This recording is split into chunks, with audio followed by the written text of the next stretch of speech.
बच्चों, आप सभी का हमारे YouTube चैनल आइडियल देव क्लासेस में स्वागत है। बच्चों, आज हम आपके लिए लर्निंग आउटकम आधारित लर्निंग गेम्स सामग्री के अंतर्गत विशेष संस्कृत लेके आए हैं जो कक्षा 8वीं के लिए और किस सत्र के लिए? सत्र 2022-23। चलिए देखते हैं खंड सा संस्कृत। इसमें आज पढ़ेंगे हम कार का परिचय। कार का परिचय क्या है और इसके सीखने के प्रतिफल हैं SKT 711, SKT 703, SKT 709। चलिए देखते हैं इसमें क्या दिया है। हमारा जो एक पाठ दिया है, पाठ कौन सा है? पाठ कक्षा 7 का षष्ठ पाठ है, यानी कि छठवां पाठ है प्रत्नो विधेय। इसमें आपको प्रत्नो विधेय के बारे में बताया कि प्रत्नो विधेय क्या है, इसको पढ़ेंगे आप। क्या दिया है? प्रत्नेन कार्येषु सिद्धि जना प्रत्ने सद्बुद्धि जनानाम। क्या कह रहा है इसमें? ध्यान से पढ़िए, इसे ध्यान दीजिए। क्या कहा है? प्रत्ने कार्येषु सिद्धि जनानाम, प्रत्ने सद्बुद्धि जनानाम, यानी कि मनुष्य को प्रयत्न करने से कार्यों में सफलता मिलती है। मनुष्य को प्रयत्न करने से कार्यों में सफलता मिलती है और प्रयत्न करने से मनुष्य को सद्बुद्धि की वृद्धि होती है। फिर दिया है प्रत्नेन युद्धे जय इसया जनानाम प्रत्नो विधेय प्रत्नो विधेय। देखिए, सबसे पहले क्या बताया? मनुष्य को प्रयत्न करने से कार्यों में सफलता मिलती है। प्रयत्न करने से मनुष्य के में सद्बुद्धि में की वृद्धि होती है। प्रयत्न करने से मनुष्य की सद्बुद्धि में वृद्धि होती है। प्रयत्न करने से मनुष्य के युद्ध में विजय प्राप्त होती है। प्रयत्न करना चाहिए, प्रयत्न करना चाहिए। फिर दूसरा क्या दिया है? प्रत्नेन धीरा समुद्र तरंती, प्रत्नेन धीरा गिरिन लघंती, प्रत्नेन विज्ञा वित्तेतु तंती प्रत्नो विद्या। इसका अर्थ हुआ कि प्रयत्न करने से धैर्यशाली व्यक्ति समुद्र को तैरकर पार कर जाते हैं। प्रयत्न करने से वीर पुरुष पर्वतों को भी लांघ जाते हैं। प्रयत्न करने से विषय विज्ञान वाले व्यक्ति आकाश में उड़ते हैं। इसलिए प्रयत्न करना चाहिए, प्रयत्न करना चाहिए। फिर तीसरा नंबर देखिए, कठोरः प्रयत्नाम मृदुत्व प्रयाति प्रयत्नांद साध्यम भवतवे साध्यम, प्रयत्नाम योग्या सुयोग्या भवति प्रत्नो विधेय। अब इसका अर्थ क्या हुआ आप देख सकते हैं। कठोर प्रयत्न करने से मनुष्य कोमलता को प्राप्त हो जाता है। प्रयत्न करने से असाध्य भी साध्य हो जाता है। प्रयत्न करने से अयोग्य व्यक्ति भी योग्य हो जाते हैं। इसलिए प्रयत्न करना चाहिए, प्रयत्न करना चाहिए। इस प्रकार से हमने ये आपको जो आपका 6 पाठ था प्रत्नो विधेय, उसके कुछ अर्थ बताए, कुछ श्लोकों के अर्थ बताए। चलिए, इसमें शिक्षक गतिविधि के निर्देश दिए गए हैं। इसमें देख सकते हैं आप, शिक्षक दिए गए गद्यांश को उचित लय के साथ वाचन करें और छात्रों को वाचन कराएं। गद्यांश में आए कारक भक्ति युक्त शब्दों को चिन्हित करें। कारक भक्ति युक्त शब्दों में प्रयुक्त कारक का नाम प्रदर्शित करें। जैसे जय है, जय क्या हो गया? कर्ता कारक हो गया। समुद्रम कर्म कारक हो गया। प्रत्नेन करण कारकम हो गया और प्रत्नाम अपादान कारकम हो गया। जनानाम षष्ठ और युद्धे अधिकरण कार्यक्रम हो गया। यानी कि ये प्रथम विभक्ति, द्वितीय विभक्ति, तृतीय विभक्ति, पंचमी, षष्ठमी, सप्तमी, इसी प्रकार अन्य कारक विभक्ति युक्त शब्दों का प्रयोग और अभ्यास किया जाए। धवात्या धयात्या क्या हो गया?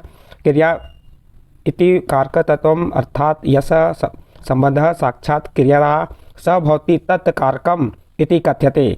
कारकाणी षट् भौतिक संबंध कारक नास्ति विभक्त सप्त भवन्ति। इसका हिंदी में हुआ अर्थात क्रिया को करने वाला कारक है। क्रिया को जो करता है वो क्या है? अर्थात क्रिया को करने वाला कारक है। जिसका संबंध सीधा क्रिया से होता है वह कारक कहलाता है। जिसका संबंध सीधा किससे होता है? क्रिया से होता है, उसे क्या कहते हैं? कारक कहते हैं।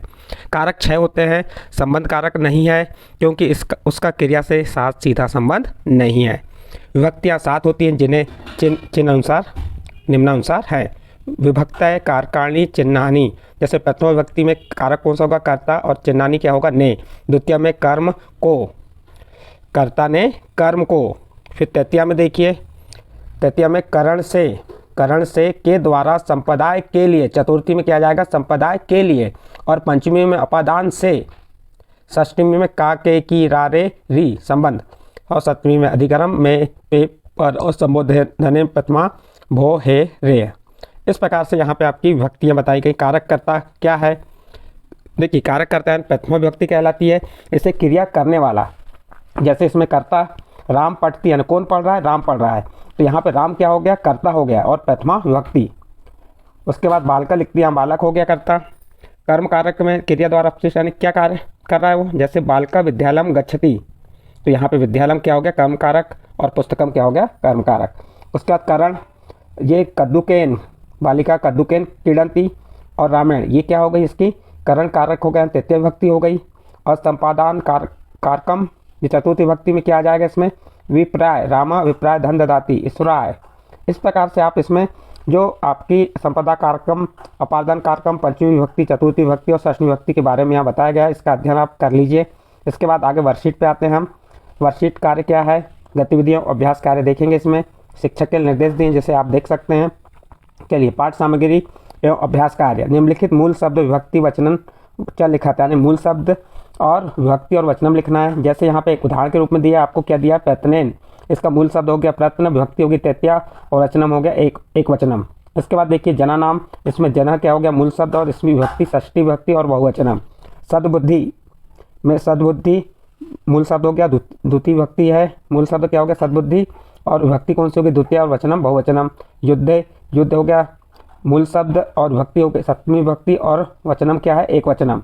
धीरा, धीरा षष्ठी एक वचनम। गिरी, गिरिनम में गिरी मूल शब्द है द्वितीय विभक्ति और वचनम क्या है बहुवचनम। विज्ञा, विज्ञ मूल शब्द है प्रथम विभक्ति बहुवचनम। इस प्रकार कठोर, कठोरः इसमें कठोर मूल शब्द है और प्रथमा विभक्ति और वचनम क्या है एक वचनम। मुक्ति कम, मुक्ति इसमें मूल शब्द है और विभक्ति कौन सी है तृतीय विभक्ति, द्वितीय विभक्ति है और वचनम कौन सा एक वचनम।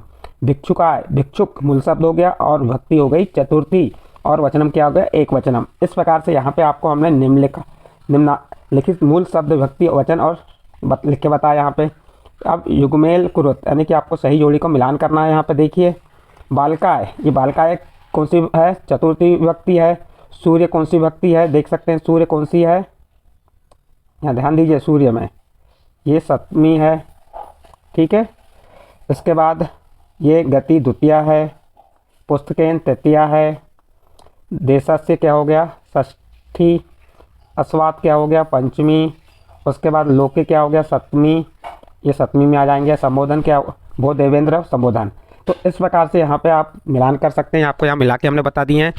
ये आपका ये चतुर्थी विभक्ति, ये प्रथम विभक्ति है, ये पंचमी द्वितीया, ये सब यहाँ पे आपको हमने लिख के भी बता दिए हैं। यहाँ संबोधन हो रहा है, ठीक है। अब चलिए आगे देखते हैं हम। आप यहाँ पे हमने ये मिला के बताएं, आप देख सकते हैं क नंबर में आ जाएगा बालका चतुर्थी विभक्ति, सूर्य प्रथमा विभक्ति, गतियम द्वितीया, पुस्तकेन तृतीया, अस्वात पंचमी, देशस्य षष्टमी, लोके सप्तमी, भूदेवेंद्र संबोधन। तो इस प्रकार से इसके आंसर इसके सामने लिख के आपको बता दिए। चलिए आगे देखते हैं।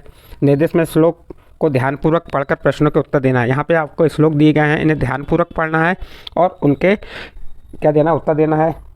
क्या दिया है, रामो राजमणि सदा विचते राम रमेश भजे, रामेण भी हता निशाचर चचु रामाय तस्मै नमः, रामंती परायान परन्तम रामस्य दासो मस्य, रामे चित्तलयः सदा भवतु में हे रामः माँ पाल्य। यानी कि उपयुक्त श्लोक में आए विभक्तियों को शब्दों को छाट कर लिखना है। छाटे हुए विभक्ति शब्दों को प्रथमा सप्तमी तक क्रम से लिखकर उनके प्रयुक्त विभक्ति के नाम लिखना है। देखिए यहाँ पे हम विभक्तियुक्त शब्द है और उसकी विभक्ति रामो प्रथम विभक्ति, रामम द्वितीया, रामेण तृतीया, रामाय चतुर्थी, रामात पंचमी, रामाश्य षष्टमी, रामेश सप्तमी, हे राम संबोधन। इस प्रकार से विभक्ति शब्द और उनकी विभक्ति लिख के आपको यहाँ बता दिए। चलिए आगे प्रश्न नंबर 4 देखते हैं। इसमें प्रदत्त शब्दों में निर्देशानुसार कारक और विभक्ति का प्रयोग कीजिए। यहाँ शब्द दिए हैं, जोड़े जाने वाले कारक विभक्ति का नाम और निर्मित शब्द। देखिए फल शब्द में तृतीय विभक्ति एक वचन है और निर्मित शब्द होगा फलेन। छात्र में द्वितीय विभक्ति बहुवचन छात्रान। कविता में चतुर्थी विभक्ति एक वचन कविताएं। हरि प्रथम विभक्ति एक वचनम हरिः। भानु में सप्तमी विभक्ति बहुवचनम भानुषः। इस प्रकार से प्रश्न नंबर 4 यहाँ पे आपका कंप्लीट हुआ है। इसके बाद आगे देखते हैं, नहीं प्रश्न नंबर 4 कंप्लीट नहीं और आगे दिया हुआ है। जैसे यहाँ भवन में कौन सी षष्ठी विभक्ति है भानुषा, राजेश में सप्तमी विभक्ति है राजेशु और गीता प्रथम विभक्ति बहुवचनम गीता। भूमि में षष्ठी विभक्ति एक वचनम भूमेः। गुरु में तृतीय विभक्ति एक वचनम गुणः। फिर प्रश्न नंबर 5 देखिए, नीचे दिए गए विभक्तियुक्त शब्दों को अर्थ के अनुसार रिक्त स्थानों को भरिए। अहम पुस्तकम पठामी, यहाँ पे आ जाएगा आपका ये शब्द दिए, यहाँ से शब्दों को छाटकर इन खाली स्थानों को भरना है। तो आप देख सकते हैं यहाँ पे अहम पुस्तकम पठामी, लेखन या लिखामी यानी मैं पुस्तक पढ़ता हूँ, पठामी यानी कि लेखन या लिखन्ति लिखता है। अध्ययनम यानी विद्यालयम गच्छामी, विद्यालयात् आगत्य ईश्वरस्य ध्यानं करोमि, सायंकाले उद्यानम भ्रमण करोति, यानी कि यहाँ पे आप इन खाली स्थानों को पूर्ण कर सकते हैं। यहाँ पुस्तकम आ जाएगा, यहाँ लेखने आ जाएगा, अध्ययनाय आ जाएगा, विद्यालय आ जाएगा, ईश्वरस्य और उद्यानम में। इस प्रकार प्रश्न नंबर 5 कंप्लीट। इसका उचित मेलम कुर्वत विभक्ति लुप्तांशः वचनम। प्रथमा विभक्ति में भी में कौन सा वचनम होगा? बहुवचनम। द्वितीय विभक्ति में नाम में एक वचनम। तृतीय विभक्ति विसर्ग में बहुवचनम। चतुर्थी म में द्विवचनम। पंचमी में सु में बहुवचनम। षष्ठी भयाम में बहुवचनम और सप्तमी भय में द्विवचनम। इस प्रकार उचित मेलन करके हमने प्रश्न क्रमांक 6 कंप्लीट किए। प्रश्न क्रमांक 6 के साथ ये जो आपका लर्निंग आउट्स वो क्या था, सीखने के प्रतिफल जो कंप्लीट होता है। यदि ये सीखने के प्रतिफल कारक परिचय आपके समझ आया है तो आप हमारे चैनल आइडियल देव क्लासेस को सब्सक्राइब कीजिए, लाइक कीजिए और अन्य ग्रुप में शेयर जरूर कीजिए।